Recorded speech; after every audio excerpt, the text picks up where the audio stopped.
우선 43주년 이렇게 맞이하는 라파에테 한인교회 정말 하나님께 영광입니다. 그냥 스쳐 지나가는 말이 아니고요.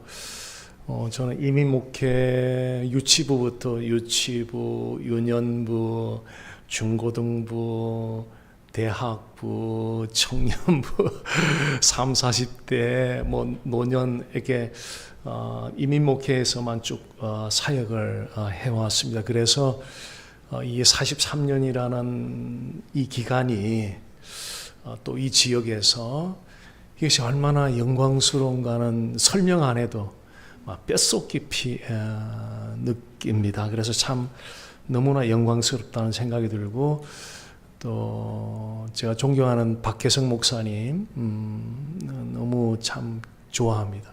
그리고 또 그 다음으로 또 우리 이혜연 목사님, 김수미 사모님, 다 너무 귀한 분들, 세상적으로도 너무 귀한 분들이 이렇게 오셔서 도시 나가도 이 정도 이런 분들 만나기 힘든 분들인데 여기까지 오셔서 이렇게 14년씩이나 섬겨왔다는 자체가 그냥 저는 입만 벌리고 그걸 뿐입니다. 그냥 이민 목회를 해봤으니까 너무나 잘 알죠.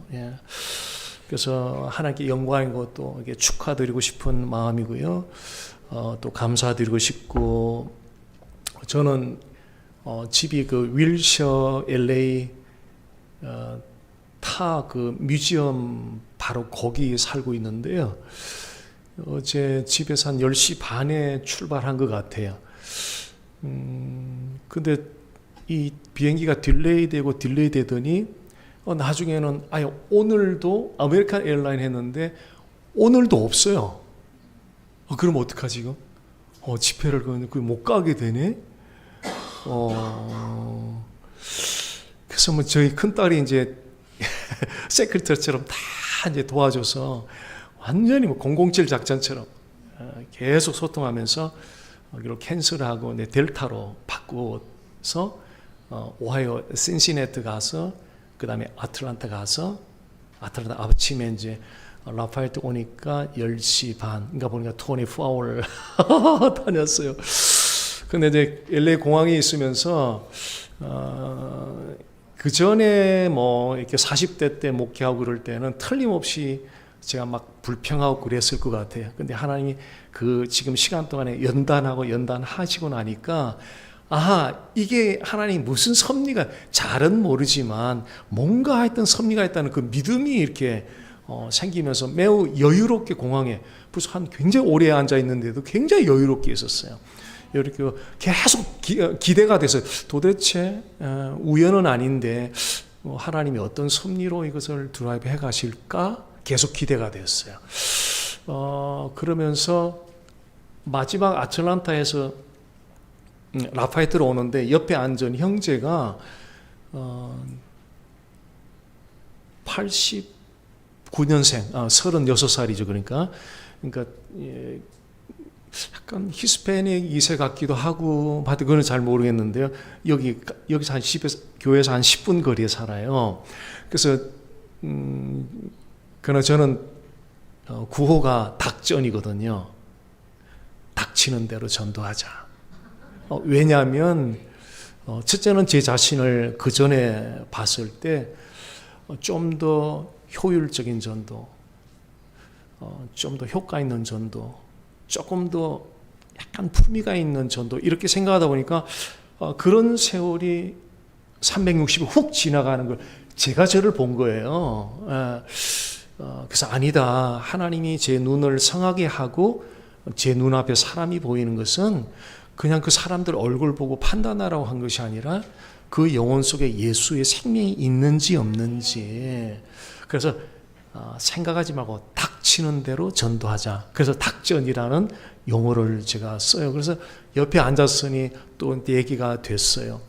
근데 그전에는 교회를 다녔는데 지금은 sometime 가끔 다닌다 그러는 거예요. 그래서 좀 얘기를 하고 피곤한지 좀 잠이 들려고 그러더라고요. 그래서 내가 여기 지금 게스트 스피커로 가는데 내일 예배가 11시인데 한번 꼭 올 수 없겠니? 그랬더니 아이가 몇 명이냐 물었더니 다섯 명이래요, 아이들이. 와. 그래서 오늘 목사님 집에 와서 다시 전화를 했어요. 했더니 전화를 받아요. 그러니까 전화를 받으면 되는 거예요. 그래서 제가 교회 주소하고 보냈어요. 내일 온다고 말로 했어요, 일단. 예, 그래서 예. 어쨌거나 그 기다리는 동안에 이 형제 한 사람, 근데 아직도 안 끝나요. 지금 제 마음에 궁금해요. 왜 이렇게 24시간을 시간을 이렇게 보내게 했을까? 아직도 좀 궁금하거든요. 근데 내일 저녁 마칠 때쯤 되면 이유가 나올 것 같아요. 왜 그런지. 그래서 너무너무 이 귀한 교회 정말 감사합니다. 정말 이게 섬길 수 있는 것 자체가 너무 감사하고요. 저는 그냥 비행기 타면은 잠들자, 비행기 도착하면 눈 뜨자 그래요. 이제 체질이 그래요. 그러니까 비행기 타면 탈수록 저는 좋아요. 무조건 자니까요. 그래서 너무 감사한 그런 시간들이었다라고 좀 말씀드리고 싶고요. 제 잠깐 말씀을 들어가기 전에 짧게 좀 나누면은요. 저는 PCUSA라고 미국 장로교단 거기서 15년을 목회를 했어요. 하고 수년 전에 그 교단이 이제 동성애를 억셉트 했잖아요. 그래서 원래는 그 marriage, 결혼에 대한 definition이 between one male and one female로 되어 있는데 이거를 북거보드를 바꿔버렸어요. between two people로 바꿔버렸어요. one male, one female이 아니라 between two people로 바꿔버렸어요. 그래서 목사님들 그 펜션 베네핏이 가장 좋은 교단으로 알려져 있어요. 예, 그래서 그 펜션이 작지는 않아요. 그게 상당히 고민되는 대목이죠. 거기를 나오면 그걸 드랍하고 나와야 되는 그런 입장이기 때문에 기도 가운데 결정을 했어요. 그래서 거기를 이제 나와서 이제 박혜성 목사님이 계신 그 교단에 지금 소속이 돼 있어요. 근데 이제 마지막 떠날 때 그 프레스비테리 오피스가 있는데 리브 사인을 해야 돼요. 사인하는데 그 미국 총무 목사님이 이런 이야기를 해요. 패설요, 이거 현실적으로 너무 큰 손해 아니냐. 예, 너무 큰 손해. 한 번 더 다시 좀 생각해 볼 수 없겠느냐는 그런 제안을 하더라고요. 그래서 제가 1분만 잠깐 시간 달라고. 그때 저희 둘째 딸이 UT 오스틴에 지금 다니고 있는 그런 상황이고 또 학비도 조달해 줘야 되고 또 가장으로서 그런 책임이 있잖아요. 조금 마음이 흔들리더라고요. 그 순간에 다짐을 하고 갔음에도. 근데 잠깐 1분만 시간 달라고 잠깐 묵상을 하는데 하나님이 이런 마음 주시더라고요. 너 마지막에 내 앞에서 판단받을 텐데 그때 자신이 있느냐고. 마지막 판단 앞에 하나님 판단받을 때 그때 자신 있느냐 그런 마음을 주시는 것 같았어요. 그래서 제가 미련 없이 그냥 리브 사인하고 떠나오게 됐었어요. 그리고 제가 한 4년 조금 지나 팬데믹 막 지나면서 이제 저희 부부하고 큰딸하고 이제 생개척을 했어요. 생개척을 해서 그 뭐 어떻게 해요? 저희는 미국에 친척도 없고 저희 부부하고 두 딸밖에 없어요. 예. 뭐 그래도 개척하려면 누구 친척이라 있든지 또 안섬이 있었는데 뭐 전혀 없어서 그냥 개척을 하고 개척할 때 하나님 주셨던 마음은 왜 개척하느냐라는 질문 앞에 전도하기 위해서. 이유는 너무나 분명했어요. 전도하기 위해서. 그래서 막 전도하기 다니기 시작했죠. 예. 처음에 이제 좀 사람들 많이 모이는 교회에 계신 분들이 가끔 이렇게 오면 이런 이야기를 해요. 목사님, 왜 이렇게 사람이 안 와요? 그 사람 많은 데 계시다가 막 생개척한 교회 와가지고 예배 너무 썰렁하니까 사람이 왜 안 와요? 그래서 아니, 아이를 가져도 10개월은 기다려야 정말 출산을 하는데 아니 지금 애 배자마자 지금 출산하라 그러면 어떡하냐고 제가 그러고 그랬는데 근데 꾸준하게 현장 한 사람을 얻기 위해서 때로는 6개월, 한 사람은 3년 만에 등록한 분도 계세요. 3년 만에. 예. 그러니까 무슨 말이냐면 3년 동안 워치를 하는 거죠. 예, 3년 동안. 예, 그래서 어떤 사람은 2년 반. 그러니까 지금은 이제 차곡차곡 제법 소복하게 20대부터 80대 중반까지 다 있어요. First generation, second generation, second generation 영어권이 한 55% 되는 것 같아요. 아프리카 아메리칸, 히스패닉 2세 이렇게 다민족으로 이렇게 있어요. 그래서 그렇게 지금 개척 사역 하면서 지금 우리 T 사역 이렇게 하고 있습니다.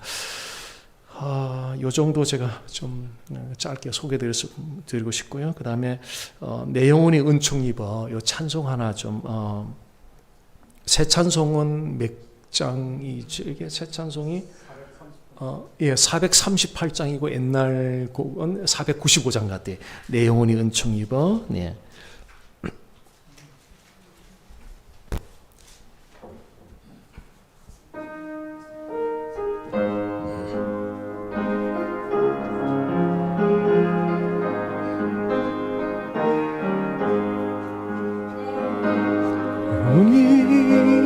은총 입어 중한 죄짐 벗고 보니 슬픔 많은 이 세상도 천국으로 화하도다. 할렐루야 찬양하세. 내 모든 죄 사함받고 주 예수와 동행하니 그 어디나 하늘나라. 주의 얼굴 뵙기 전에 멀리 뵈던 하늘나라 내 마음속에 이루어지니 날로 날로 가깝도다. 할렐루야 찬양하세. 내 모든 죄 사함받고 주 예수와 동행하니 그 어디나 하늘나라.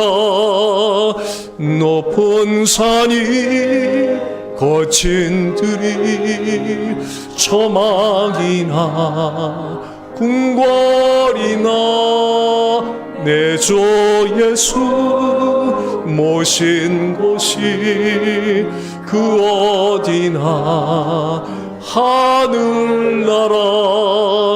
할렐루야 찬양하세. 내 모든 죄 사함받고 주 예수와 동행하니 그 어디나 하늘나라. 아멘. 기도드리겠습니다. 좋으신 하나님, 성령님 의지하며 주의 말씀을 또 선포하기 원합니다. 인도하시사 진리이신 우리 주 예수 그리스도를 초점하며 그리스도와의 만남을 허락해 주옵소서. 예수 그리스도의 이름으로 기도드립니다. 아멘. 예. 질문 하나 좀 드리겠습니다. 인생에서 가장 소중한 것이 무엇이라고 생각하십니까? 지금까지 살아오시면서 이게 제일 소중하다. 또 그 소중하다고 생각하는 거 어떤 것이 가장 소중하다고 생각하십니까? 세상이 굉장히 빠르게 바뀌고 있습니다. 특히 팬데믹 이후에 지금 제가 사는 게 LA에는 불과 몇 달 전만 해도 이게 그 무인기라 그러죠. 예. 드라이버가 없는 우버, 리프트 같은 차들. 자동차 스스로 다 운전하는 가끔 보이는데 그 자동차 숫자가 점점 늘어요. 너무너무 신기해서 옆을 봐요. 사람은 없는데 저보다 운전을 더 잘해요. 속도도 정확하고요. 그리고 이제 음식 배달을 그전에 뭐 사람이 다니고 그랬잖아요. 그 사과 괴짝 박스, 종이 박스, 큰 박스만한 그 로봇이죠. 그 LA 길에 이렇게 다녀요. 이렇게 가다가 사람하고 똑같아요. 장애물이 있으면 멈춰요. 또 돌아가요. 이렇게 지금 시대가 너무너무 빨리 바뀌어가고 있는 거예요. 지금 줌만 해도 그래요. 옛날에는 뭐 선교지에 가야 되고 그러는데 지금 안방에 앉아서 줌을 통해서 다 들어서 미팅을 다 해요. 그 젊은 세대들은 인생의 방향을 찾기 위해서 이런 빠르게 바뀌어가는 시대 속에서 인생의 방향을 찾기 위해서 몸부림을 치고 있습니다, 지금. 그리고 중장년 세대들은 이런 빠른 변화 속에서 과연 인생이 무엇일까라는 그 인생의 의미를 좀 생각하는 그런 고민들을 해요. 그리고 노년층에 계신 분들은 이제 남은 짧은 여생을 어떻게 보내야 되나, 하나님 앞에 어떻게 보내야 되나, 이런 고민들을 지금 하고 있습니다. 자, 빠르게 변화되는 이런 시대 속에서 각 세대별로 고민하는 내용은 조금씩 다릅니다. 그런데 다 공통된 질문이 있어요. 인생에서 가장 소중한 것이 무엇일까? 인생에서 가장 소중한 것이 무엇일까? 자, 이것이 왜 중요하느냐면요. 그 투자에는 기본 원리가 있어요. 투자하려면 그 원리는 뭐냐면 밸류, 가치가 있어야 돼요. 그러니까 가치가 없는데 투자를 한다? 그런 잘못된 투자죠. 자, 우리 인생을 지금 투자하는 것과 같은 거거든요. 투자하는 거예요. 그러면 투자를 하기 위해서는 거기다 가치가 손에 잡혀야 투자를 할 거 아니에요. 시간을 투자하든 물질을 투자하든 우리 건강을 투자하든 과연 그럴 만한 밸류, 가치가 있는가?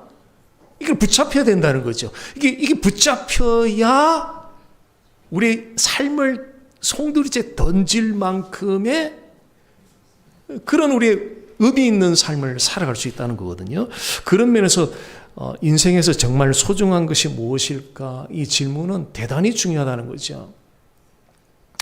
예수님도 이 질문을 이제 받았습니다. 예수님을 제거하려고 혈안이 되어 있던 종교 지도자들이 어떤 흠집을 찾아내기 위해서 율법 중에서 가장 큰 계명은 무엇인가라는 질문을 받았습니다. 율법 중에서 가장 큰 계명은 무엇인가? 자, 이 질문은 오늘 제가 제기해드렸던 인생에서 가장 소중한 것이 무엇일까와 같은 맥락의 질문입니다. 율법 중에서 가장 큰 계명은 무엇인가? 인생에서 가장 소중한 것이 무엇인가? 거의 같은 의미입니다. 예수님께서 이 질문에 대해 대답하신 그 말씀들을 통해서 한번 인생에서 가장 소중한 것이 무엇인지 함께 좀 살펴보도록 하겠습니다. 자, 예수님의 대답입니다. 37절, 39절을 우리 읽었던 말씀인데요. 예. 좀 하이라이트된 까맣게 된 부분만 좀 보도록 하겠습니다. 자, 내 마음을 다하고 목숨을 다하고 뜻을 다하여 주 너의 하나님을 사랑하라. 내 이웃을 네 자신같이 사랑하라. 자, 예수님의 이 대답을 가만히 보시면 계명이 두 개죠. 그죠? 하나님 사랑, 이웃 사랑. 두 개예요. 근데 진짜 두 개일까? 진짜 이 계명이 지금 두 가지일까?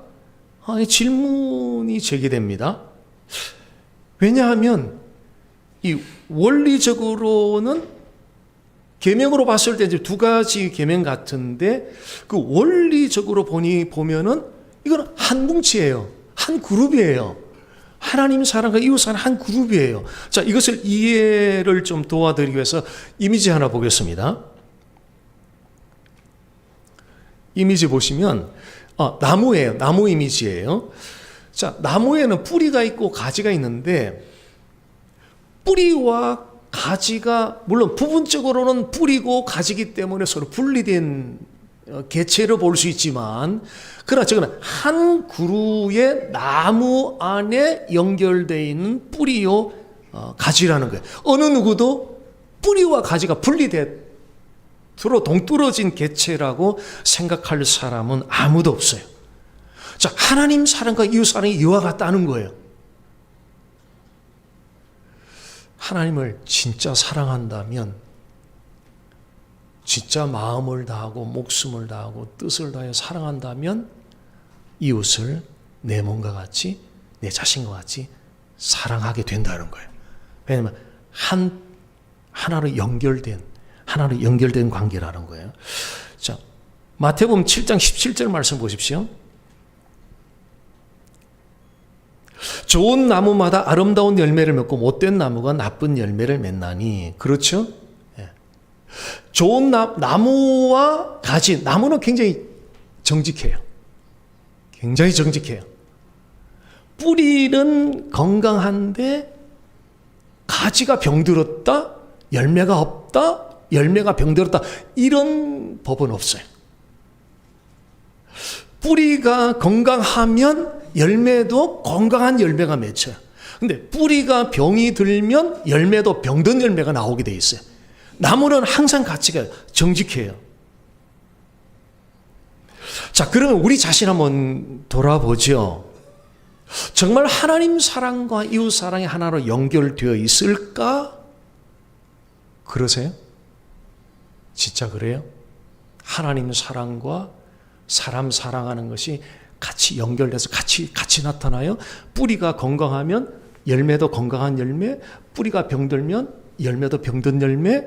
우리 하나님을 사랑하면 사람을 사랑해요. 이거 그렇게 같이 나타나요? 일치가 돼요? 저는 잘 안 돼요. 어떻게 하면 좋죠? 저는 잘 안 돼요. 솔직하게 잘 안 돼요. 그래서 이 질문을 써놓고도 한참 고민돼서 왜? 제가 안 되니까요. 그래도 이 질문을 함께 좀 고민해야 될 이유는요. 이것이 이루어지지 않으면 하나님 사랑과 이웃 사랑이 실행이 되지 않으면 우리가 행하는 그 모든 하나님과 관련된 모든 행위들, 교회에서 행하는 모든 활동들이 하나님과 전혀 관계가 없다는 거예요.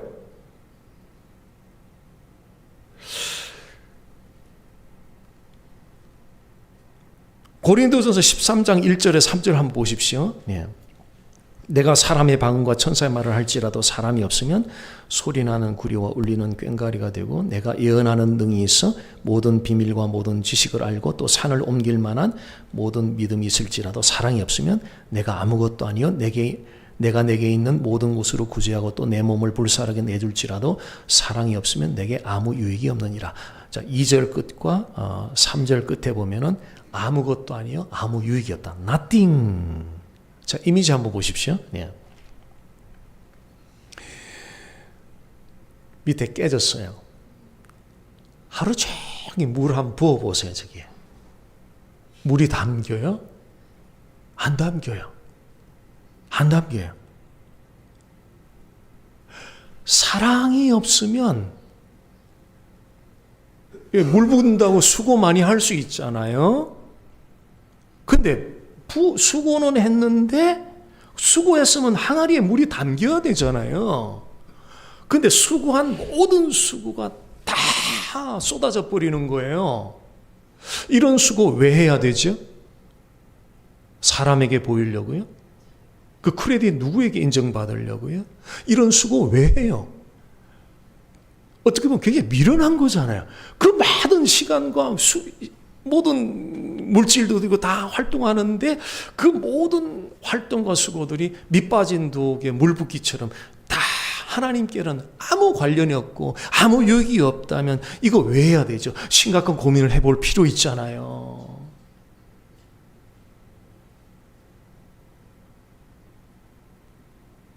자, 그렇다면 하나님 사랑과 이웃 사랑을 좀 어떻게 할 것인가? 좀 함께 좀 말씀 통해서 살펴보겠습니다. 37절 말씀 보면은요. 자, 예수님께서 지금 말씀하시기를 누구를 사랑하라 그래요? 이 말씀에 보면은요. 고민하실 것 같아서 미리 옐로 하이라이트를 해왔어요, 지금. 누구를 사랑하라 그러지, 예수님이? 주 너의 하나님을 사랑하라. 자, 사랑해야 할 대상인 하나님이 누구신지를 인식하는 일이 너무너무 중요해요. 하나님이 사랑하세요. 마음, 목숨, 뜻 사랑하세요. 안 되는 걸 어떻게 해요? 안 되는 걸 어떻게 해요? 그러면 성경이 되게 하는 길이 있거든요. 예수님께서 하나님을 사랑하라 그러시면서 주 너의 하나님을 사랑하라. 즉 사랑하는 대상이신 하나님이 누구신지를 인식하라는 거예요. 인식하라는 거예요. 만약에 내가 사랑하는 대상인 그 하나님이 누구신지를 인식하지 못하면 막연히 사랑하게 돼요. 그 막연히 사랑하면 어떤 일이 일어나느냐 하면 어려운 일이 찾아왔을 때 의심하고 속절없이 그냥 무너져 버려요. 오래전에 주일 저녁에 한 10시쯤에 전화가 왔어요. 저는 주일날 옛날이죠. 요즘은 그렇게 안 해도 되는데 옛날에 이제 집에 갈 때는 교회 전화를 제 전화로 연결해서 집으로 가요. 24hour에 대기를 하는 거예요. 근데 10시쯤에 전화가 왔어요. 근데 어느 자매가 전화가 왔어요. 제가 휴스턴에서 있었던 일이에요. 공항 옆에 호텔에 있는데, 목사님 지금 여러 교회들을 전화했는데, 지금 목사님 교회가 유일하게 지금 전화 받아서 지금 통화를 합니다. 잠깐 다녀갈 수 있느냐고. 약간 전화 목소리가 이게 좀 예사롭지가 않았어요. 그래서 제 아내하고 같이 가자고 해서 같이 갔어요. 라비에 딱 만났는데 20대 후반 자매였어요. 근데 얼굴이 아주 창백하고요. 딱 첫 마디가 목사님 정말 하나님 사랑이신 거 맞아요? 그러는 거예요. 정말 하나님이 사랑이신 거 맞아요? 그래서 왜 그 질문하냐 그랬더니 충북 제천에서 고등학교 교사인가 그래요. 그리고 교회에서는 찬양팀이고 또 교육부의 교사로 또 섬기고 있고 그러는데 어느 형제, 2세 형제하고 이렇게 서로 주고받아 교제를 한 거예요. 그래서 이 자매는 이제 결혼에 관해 좀 심도 있게 의논하려고 방문을 했어요. 근데 이 형제가 안 만난다라고 딱 거절해버린 거예요. 그러니까 이 순진한 자매가 너무 충격이 커가지고 공항에서 움직이지도 못하고 막 교회들 자기도 마음을 지금 다스리지는 못할 것 같으니까 무슨 사고라도 일어날 것 같으니까 전화를 막 하기 시작한 거예요. 소위 이제 자살 충동까지 막 일어나는 그런 상황이었어요. 그래서 제가 그 자매를 이제 다독이고 교회에 들어서 본당에 그냥 호텔보다는 여기서 자라. 그런 내일 아침에 보자 그러고 제가 이제 하긴 했는데요. 이 자매가 주일학교 교사고 찬양팀의 봉사도 하는데 물론 그 상황이 힘든 거는 이해를 해요. 근데 자살까지 또 하나님의 사랑까지 의문을 가진다? 저는 그 당시에 상당히 좀 생각하게, 그러니까 평소에, 그러니까 이 기독교의 진리라고 하는 것은요, 진리와 일반 이론과의 차이점이 뭐냐면, 일반 이론은 막 추측할 수도 있고, 두루뭉실하게 말할 수도 있어요. 근데 진리는 똑 부러져요. 쉽게 말 흐리멍텅한 게 없어요. 똑 부러져요. 근데 이제 교회를 이렇게 오랫동안 다니고 교사로 찬양팀으로 다 섬기고 그러는데 왜 이럴까? 그러니까 막연하게 하나님 사랑을 이해한 거예요. 예수님 말씀하잖아요. 주 너의 하나님을 사랑하라. 우리가 누구를 사랑하느냐는 거예요. 사랑하는 대상이 누구냐는 거예요. 그분이 누구냐는 거예요. 그러니까 그분에 관한 제3자의 이론이나 지식이 아닌 나와 그분과 1:1 관계 속에서 성령께서 소화시켜준 그분이 누구냐는 거예요. 이것이 다시 말하면 신앙 고백 컨페션이잖아요.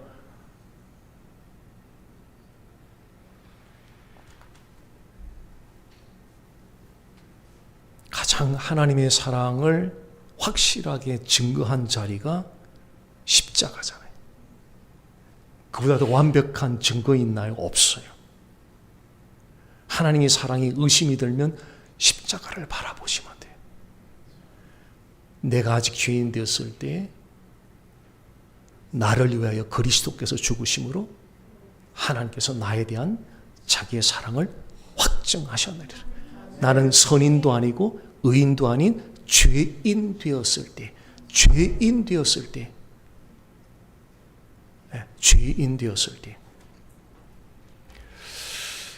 이렇게 우리가 사랑해야 하는 대상, 사랑하라 그 교훈까지는 다 알아요. 근데 우리가 사랑해야 될 대상이신 하나님과 나와의 인격적인 만남 안에 소화가 된, 체험이 된 성령이 그분이 어떤 분인지를 새겨주신 그 신앙 고백이 어려움이 와서는 우리가 붙들어주는 파워라는 거예요.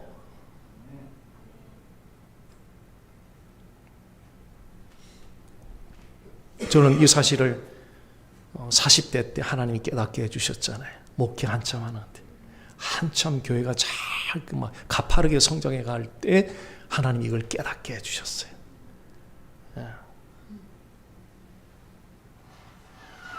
그래서 사랑하려고 노력하기 전에 해야 될 일이 있어요. 자, 종교는 사랑하라 두두두 해요. 근데 기독교 복음은 우리가 애쓰고 노력하기 전에 해야 될 일이 있다니까요. 그분이 누구신지를 확고하게 인식하라는 거예요. 관한 지식이 아니라 나에게. 우리가 사랑해야 될 그 하나님은 불변하시는 분이에요. 그분의 성품이 변하지 않는 분이에요. 어디에나 계신 분이에요. 그리고 그분이 뜻하신 바는 반드시 관철하고 이루시는 전능하신 하나님이세요. 흠과 티가 죄가 전혀 없는 온전히 거룩하신 분이에요. 신실하신 분이에요. 100% 선하신 분의 goodness of God. God is so good all the time. 항상 선하신 분이에요. 자, 제가 이 말씀 드리는 것은 이 말씀이 귀로 들어와서 머릿속에 동의하는 수준인지 가슴으로 맞아요. 이거는 성령이 하시는 일이에요. 귀로 들어와서 동의하는 거는 파워레스. 현실에서 아무런 능력이 실행되지가 않아요. 그래서 읊조림을 하는 거예요. Taste and see that God is so good. Taste and see. That's the Christianity. 이것이 기독교예요.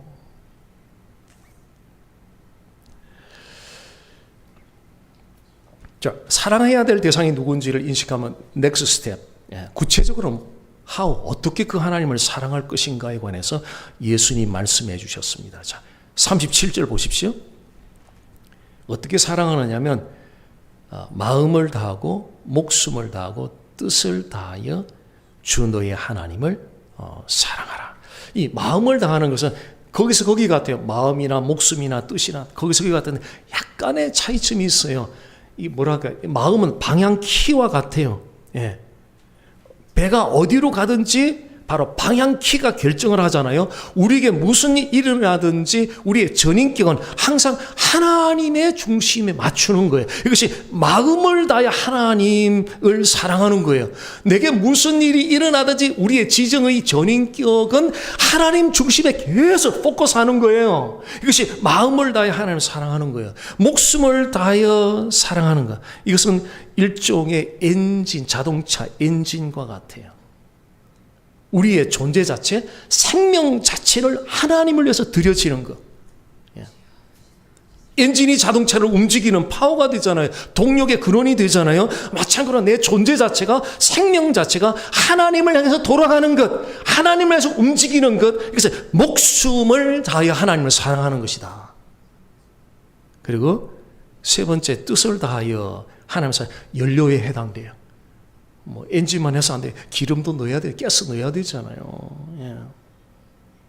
내가 가진 지식과 재능과 물질과 체력과 그 모든 것들을 실제적으로 하나님을 섬기는 데 사용되는 것, 그것이 뜻을 다하여 하나님을 사랑하라. 쉽게 이야기하면 마음은 방향키, 목숨은 엔진, 그리고 뜻은 연료. 이렇게 정리하면 조금 더 이해하기 쉬울 거라고 생각이 듭니다. 자, 그러면 마음과 목숨과 뜻을 내서 하나님을 사랑하기 위해서 우리가 날마다 한 가지 제가 추천드릴게요. 아마 이혜원 목사님께서 실행했을 수도 있고 안 했을 수도 있는데요. 하루에 한 번 1분간 십자가 묵상하자. 저는 이 혜택을 톡톡히 보고 있습니다. 작은 차이가 나중에 큰 차이를 내요. 가랑비에 옷깃 젖는다고 저는 오후 1시 반에 전화에 알람을 설정해 놨어요.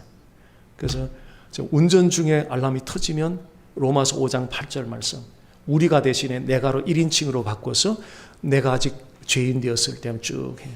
3번 읊조리면은 거의 1분이 지나가요. 무슨 일을 하든 알람이 탁 터지면은 바로 로마서 8장으로 하는데, 이걸 한번 꾸준히 5개월, 6개월, 1년 계속 해보세요. 이게 꾸준함 속에서 프랙티스를 계속 한다는 것 자체가 얼마나 이게 하나님께서 우리의 능력 있게 세워주는지 몰라요. 그런데 많은 분들이 꾸준하게 하지 못하는 것을 발견했어요. 바로 그 차이예요. 바로 그 차이예요. 에베소 교회 처음 사랑 회복하라 그랬잖아요. 처음 사랑, 하나님과 처음 사랑 만난 장소가 하나님 사랑 어떻게 알았는데요? 어떻게 알았어요? 하나님 사랑을 어떻게 알으셨어요? 어떻게 체험하셨어요? 그가 목숨을 버리심으로 우리가 비로소 그 사랑을 알았다 그랬잖아요. 십자가에서 하나님 사랑을 처음 만났잖아요. 그 에베소 교회가 처음 만났던 그 사랑, 십자가 사랑, 그 감격이 점점 식어져 가는 거예요. 다른 건 다 너무 좋아요. 오늘날만한 롤 모델에 해당될 만큼의 괜찮은 교회였어요. 그런데 예수님 보실 때는 바로 십자가의 감격이 식어져 가는 걸 보신 거예요.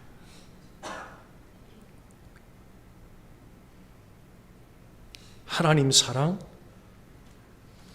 바로 십자가에 담긴 그 하나님의 사랑으로입니다. 우리는 우리 스스로 로마서 5장 8절 말씀 한번 띄워주시면은요, 제가 읽었던 말씀이니까 그냥 눈으로 보시면 되겠습니다. 우리는 이거 인정하셔야 돼요. 우리는 우리 스스로 사랑이 된다 안 된다?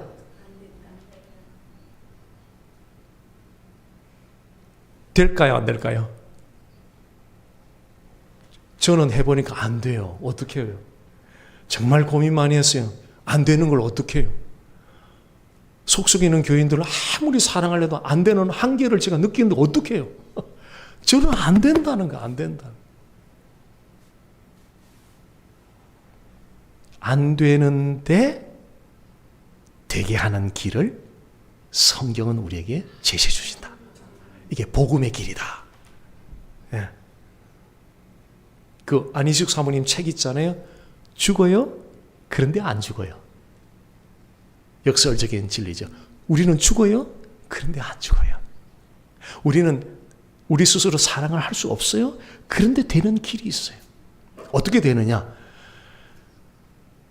우리에게는 누군가를 사랑할 수 있는 그 기본적인 용량이 없어요, 우리는요. 그래서 반드시 그 사랑을 받아야 되는 거예요. 받은 사랑을 나눠주는 것이지 우리 안에 저장되어 있는 내 사랑을 가지고 나누는 게 아니에요. 혹시 그렇게 사랑을 하면은 이게 어떤 문제가 되느냐면 셀프 라이처스네스가 돼요.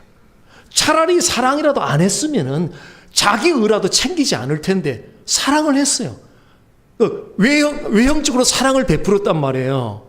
그 크레딧을 자기가 다 가져갔잖아요.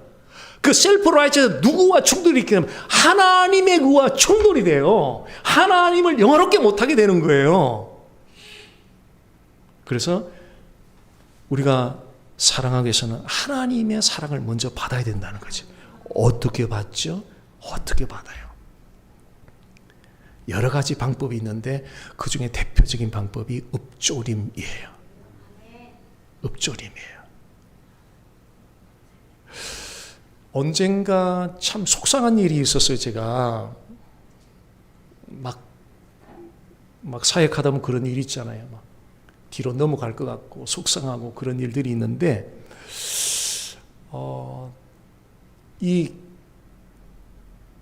내 이웃을 내 자신같이 사랑하라는 이 말씀을 계속 읊조렸어요. 계속 읊조렸어요. 읊조리는데 어떤 은혜를 하나님 주시느냐 하면 저는 목회자라서 제가 힘들다, 속상하다 거기에 굉장히 저 자신을 굉장히 생각하더라고요. 네 마음 아프지, 속상하지. 그런데 내 이웃을 내 자신같이 천천히. 자, 머릿속에 다 알잖아요. 근데 프랙티스가 안 된다는 거예요. 어떻게 하면 좋지요? 다 알아요. 근데 안 돼. 근데 내 자신같이 10번, 20번, 50번 누가 일을 하냐면 성령이 일을 해요. 여기 머리에 있는 거는 아무런 파워가 안 나와요. 여기 가슴으로 관통해야 돼요. 신앙 고백에 대해 새겨져야 돼요. 자꾸 읊조리는 동안에 성령같이 일을 하면서 그 말씀이 여기 안에 새겨지니까 어떤 일이 일어나느냐 하면 저는 저만 아프다고 생각하고 자꾸 저를 돌보면서 얼마나 아프니 저를 그렇게 위로하고 있더라고요. 그런데 내 자신같이 네가 아픈 것 때문에 네 굉장히 속상하지. 그런데 저 성도도 네 때문에 많이 아픈데 네가 네 아픈 거 생각하는 것만큼 한번 저 성도가 아픈 거 한번 생각해봐. 소위 공감. 그 마음이 들어오는 거예요. 그전에는 공감이 안 돼. 내가 다친 거 속상한 것만 생각이 된 거예요. 어떻게? 그렇게 평행해요. 평행선을 가는 거예요. 만날 접촉점이 없어요. 머리로는 다 아는데 안 되는 거 어떡해요? 근데 읊조리는 동안에 성령께서 제 안에 있는 육신의 자를 두들겨 부셔서 니는 네 아프다고 그렇게 동정하잖아. 내 자신가치를 적용해봐. 내 자신가치. 저 사람 아픈 거 내 자신가치. 공감하는 마음이 나면서 저는 특별한 경험을 했어요. 특별한 경험을 했어요. 자, 이제 이어서 이웃 사랑에 대해서 한번 보겠습니다. 내 이웃을 내 자신같이 조금 전에 말씀을 드렸는데요. 참 이 말씀을 들을 때마다 우리는 이 한계 앞에 부딪히면서 참 부담감을 느끼고 부담감을 지나서 포기해버려요. 안 되니까요. 어차피 안 될 거기 때문에 아예 포기하고 단념해버리는. 그럼에도 우리가 이 말씀 앞에 내 자신같이 사랑하라는 이 말씀 앞에 서야 되는 이유가 있습니다. 그것은 성령의 열매가 이거 없이는 한 개도 맺을 수가 없어요. 보세요. 희락 첫 번째 열매가 무슨 열매예요? 사랑이잖아요. 그게 무슨 의미예요? 이게 주춧돌과 같은 거예요. 이거 없으면 희락의 기쁨의 열매 없다는 거죠. 화평, 오래 참음, 자비, 양정, 충성, 온유, 절제. 나머지 열매가 사랑의 열매가 없이는 나머지 열매가 맺히지 않는다는 거예요. 자, 이쯤 되면은 이제부터는 정말 이웃을 내 자신같이 사랑하며 살아야겠다라고 생각할 수 있습니다. 그런데 그래도 또 안 돼요. 마음으로 사랑해야지 살아야지 하는데 내일 주일이잖아요. 뭐 그럴 사람 없겠지만 가정을 해본다면 여기 파킹라시 이게 들어오는데 뭐 본당에서 밖에서 볼 수도 있어요. 아니 자동차에 내리지도 않았는데 약간 불편한 사람의 차가 오면은 본능적으로 우리 반응이 어떻게 하는지 아세요? 딱 차가 뜨면 아직 차에 내리지도 않았어요. 근데 본능적으로 낯을 피해요. 이 어디서 많이 들은 말씀 아니에요? 낯을 피하여. 누가 그랬어요? 낯을 피하여. 어느 동산에서요? 에덴 동산에서 선악과 먹고 아담이 숨었죠. 하나님이 불렀잖아요. 아담아, 아담아 그럴 때 첫 번째 반응이 낯을 피하여. 무슨 말이냐면 하나님과 아담과의 관계가 브로큰됐다는 거예요. 자동차만 봐도 고개가 저절로 돌아가요. 우리는 그럴 수밖에 없어요. 그 뭐냐면 너와 나는 지금 관계가 깨어졌다는 의미예요. 근데 뭐 때문에 그런가? 우리가 왜 그럴까? 머리에 다 알고 있는데 왜 안 될까? 우리 안에 있는 죄 때문에 그래. 우리 안에 있는 죄 때문에 그래. 그래서 우리 이웃을 내 자신같이 사랑하기 위해서는 반드시 내 안에 있는 죄를 억제해서도 안 되고 죽여야 돼요. 죽여야 돼요. 죄는 억제하고 살살 다룰 문제가 아니고 반드시 죽여야 돼요. 우리가 죄를 죽이지 않으면 죄가 우리를 죽여요. 우리를 파괴시켜요. 둘 중에 하나 하셔야 돼요. 죄를 죽이든지 아니면 죄에 의해서 내가 파괴당하든지 둘 중에 하나 선택을 해야 돼요. 자, 이미지 한번 보십시오. 왼쪽에는 산불이 막 이제 나기 시작해요. 캘리포니아는 산불이 얼마나 많이 나는지 몰라요. 이제 처음에는 이렇게 조금 나는데 오른쪽도 한번 보십시오. 드디어 산 전체가 다 타버렸어요. 죄가 바로 저는 불길과 같은 거예요. 처음에는 작은데 그걸 가만히 두잖아요. 산 전체를 태우는 불처럼 우리 전체 삶을 완전히 망가뜨려 버릴 수가 있다는 거예요. 그런데 이 죄를 죽이는 것이 우리의 결심과 노력하고 각오하고 그래가지고 이 죄를 죽일 문제가 아니라는 거예요. 이웃을 내 자신같이 사랑하기 위해서 반드시 죄를 죽여야 되는데 죄를 죽이지 않고는 절대 이웃을 내 자신같이 사랑할 수 없어요. 사랑하는 제스처는 할 수 있어요. 성화, sanctification, 성화라고 하는 것은 우리 겉모양만 자꾸 생각하는데 하나님보다 더 중요한 성화는 뭐냐면 우리 마음의 상태예요.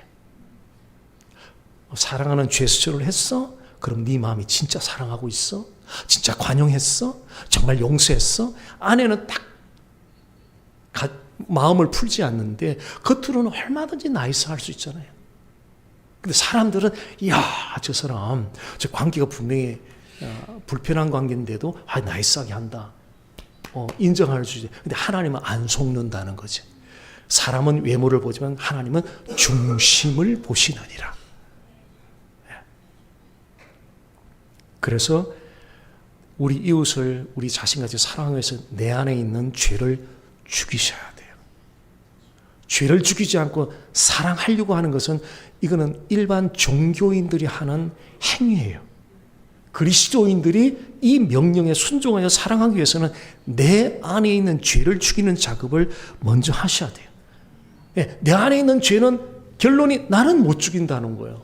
사도 바울이 얼마나 고통스러우면은 자기 생각으로는 선을 행하고 싶은데 실제 자기의 행동은 반대로 행하고 있는 걸 보는 거예요. 그러니까 너무 힘들잖아요. 그 로마서 7장에 가보면은 그 말이 무슨 오라 공부한 사람은 그게 무슨 쉽게 말하면 어떤 의미냐면요.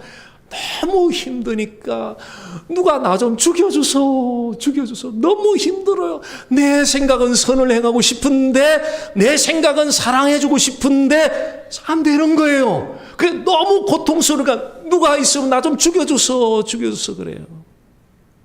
그러면서 사도 바울이 발견했던 자리가 우리 주 예수 그리스도께 감사하리로다. 바로 예수 그리스도를 통해서 가능한데 바로 이 읍조림을 통해서 우리가 우리 안에 있는 죄가 24시간 일을 하잖아요. 1분도 안 쉬어요. 24hour 일을 해요. 그러니까 어떻게 해요?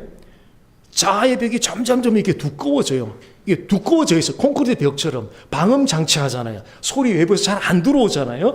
자아가 이게 두껍기 때문에 내 이웃을 내 자신같이 사랑하라는 말씀 알아요. 그래서 많은 사람들이 무슨 말 하는지 아세요? 나 다 알아. 옛날에 다 배운 거야.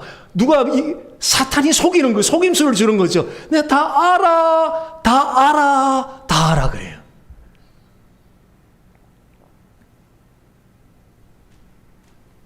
그런데 실행이 안 돼요. 여기는 아는데 실행이 안 돼요.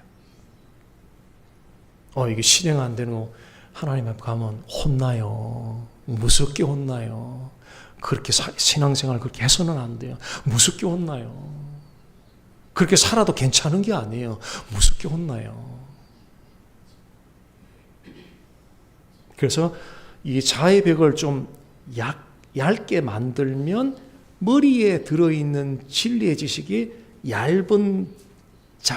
얇아진 사이로 스며서 들어와서 우리 마음속에 새겨져요.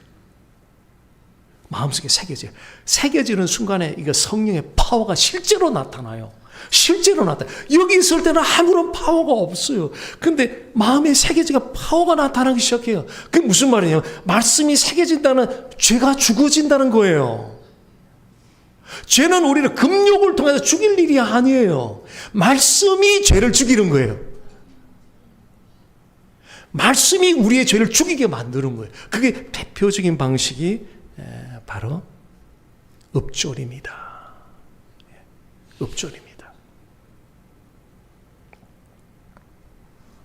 옛날에는 큐티 이야기 많이 했잖아요.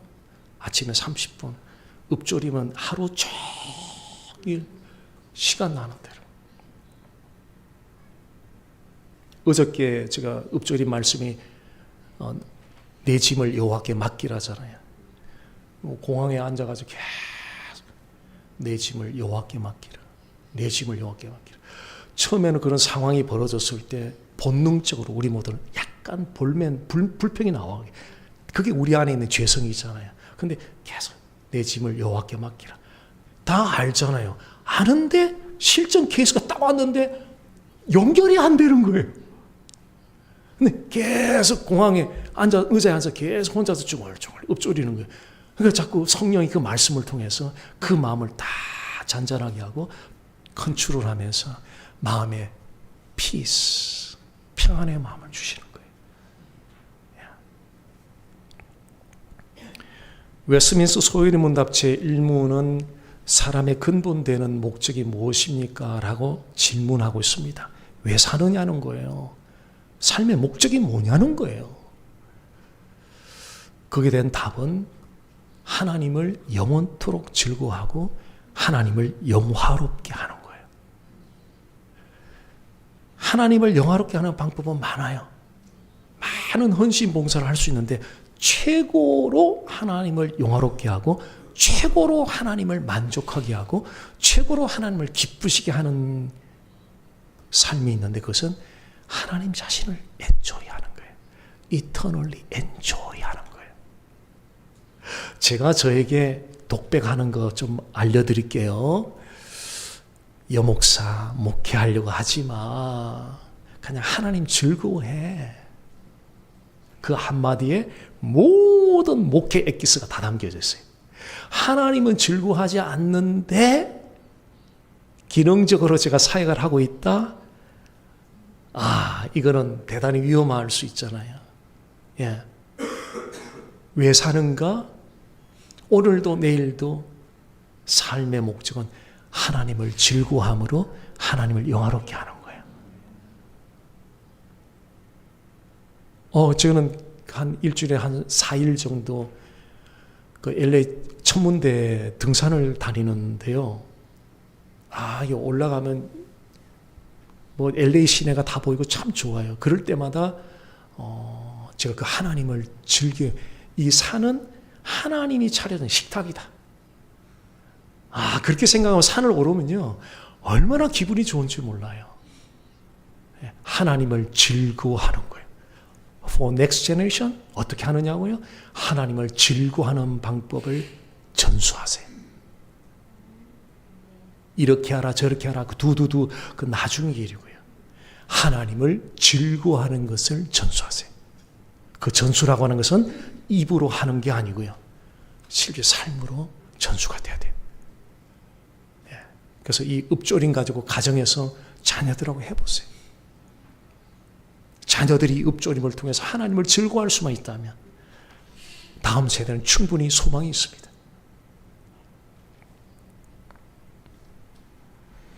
오늘 말씀 한번 정리하겠습니다. 인생에서 가장 소중한 것이 무엇일까? 무엇 때문에 이렇게 바둥거리면서 살아야 할까? 교회는 왜 갈까? 교회 생활 목적이 뭘까? 성경을 딱 요약해서 두 가지로 요약을 하면 바로 대계명과 대사명이거든요. 그러니까 내일 오전에 하는 대사명이 있고 오늘 첫 번째로 하는 대계명이 있는데 이 대계명이 나무의 뿌리와 같아요. 그리고 대사명은 열매예요. 진짜 하나님이 사랑해? 진짜 사람 사랑해? 그런 거 좀 증거 좀 내봐. 그것이 전도예요. 내가 하나님을 사랑하고 그러니까 전도하는 현장은 내가 지금 하나님 사랑하고 있다고. 내가 지금 사람을 사랑하고 있다고. 거기서 나오는 열매가 전도, 내가 믿는 예수를 전한다는 거예요. 하나님 사랑과 이웃 사랑은 나누어진 두 개의 계명이 아니라 하나의 연결된 하나의 계명이다. 그래서 하나님을 사랑하면 이웃을 사랑하게 되어 있다. 그래서 하나님 사랑, 그분이 누군지를 항상 주목하십시오. 그분이 누구냐는 거예요. 내가 사랑해야 될 대상이 누구냐는 거예요. 막연한 하나님 말고요. 성경이 계시한 그분이 어떤 분이라는 거에 나와 있잖아요. 항상 묵상하세요. 거룩하신 하나님, 선하신 하나님, 신실하신 하나님, 전지하신 하나님, 전능하신 하나님, 불변하신 하나님, 그분의 속성, 성품에 관해서 항상 묵상하고 읊조리십시오. 확고하게 내가 사랑할 대상이 누군지를 알게 될 때에 성령께서 모든 상황 가운데서 우리를 붙잡아 주십니다.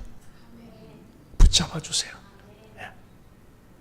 그리고 그것이 이루어지게 될 때 하나님과의 나와의 관계가 사랑의 관계로 바르게 될 때, 반듯하게 될 때, 그 다음에 열매에 해당되는 것이 이웃을 사랑하게 되어 있습니다. 우리는 이웃을 내 자신처럼 사랑하지 못하는 것 때문에 그냥 넘어갈 일이 아니고요. 밤새 떼굴떼굴 구르면서 머리를 뜯어가면서 괴로워할 수 있어야 돼요. 괜찮은 문제가 아니에요. 성경에서 뿌리에 해당되는 거예요. 요약을 하면 뿌리예요. 우리의 업적을 통해서 하나님 영광 받는 게 아니거든요. 그보다 더 중요한 게 있거든요. 기독교는 relationship, right relationship이에요. doing 이전에 right relationship. 하나님과 나와의 바른 관계예요. 이게 기독교거든요. 그래서 하나님의 사랑과 이웃 사랑, 읍조림을 통하여 내 죄를 죽이면서 이 사랑을 이루어갈 때 하나님은 온전히 영광 받으실 줄 믿습니다. 아멘. 기도하겠습니다. 좋으신 하나님 아버지, 주신 말씀 성령께서 오늘 성도들의 가슴 속에 새겨주셔서 마음과 목숨과 뜻을 다하여 하나님을 사랑하고 이웃을 내 자신같이 사랑하는 이 말씀, 이웃이 사랑이 되어지지 않을 때, 용서가 되어지지 않을 때, 사랑하려고 하는 노력 이전에 하나님 이 말씀을 붙잡고 먼저 하나님 아버지 반복적으로 읊조리는 선택을 하는 믿음을 주옵소서. 하나님 아버지 그렇게 용서가 안 되고 그렇게 관용이 안 될 때에 이 말씀이 읊조림을 통하여 성령이 새겨주실 때에 우리가 할 수 없는 것을 성령이 우리를 통하여 할 수 있게 하는 그 사랑을 실천하게 하옵소서. 오 살아계신 하나님 아버지, 하나님 사랑과 이웃 사랑을 통해서 하나님, 라파엘 때 한인교회가 지금 43년까지 하나님의 은혜로 에베네스로 도와주신 여호와 하나님, 앞으로 달려가는 주님 오실 때까지 이 교회가 이 자리에서 하나님의 영광을 드러내며 죽어가는 이웃들을 살려내는 데에 하나님의 사랑과 이웃 사랑을 실천함으로 저들을 건져내고 구원시키는 일에 지렛대 같은 역할을 하도록 인도하여 주시옵소서. 예수님의 이름으로 기도드립니다. 아멘.